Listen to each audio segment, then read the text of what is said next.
famous for. Be famous for. Nổi tiếng về cái gì đó. What is Vietnam famous for? Vietnam is famous for its beautiful beaches. Your turn. Vietnam is famous for its traditional food. Its traditional food.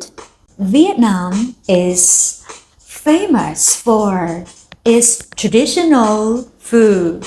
Good job. Vietnam is famous for its coffee culture. Now the next sentence. Vietnam is famous for its rich history. History. History. Don't say history. One more time. Vietnam is famous for its rich history. Good job. Okay, now the last one. Vietnam is famous for its friendly and welcoming people.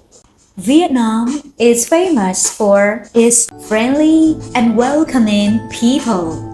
Các bạn nhớ chia sẻ những cái văn hóa, những cái thông tin, những cái điều nổi tiếng cho người nước ngoài để họ biết thêm về đất nước chúng ta và chúng ta có câu chuyện để nói trong cuộc đối thoại.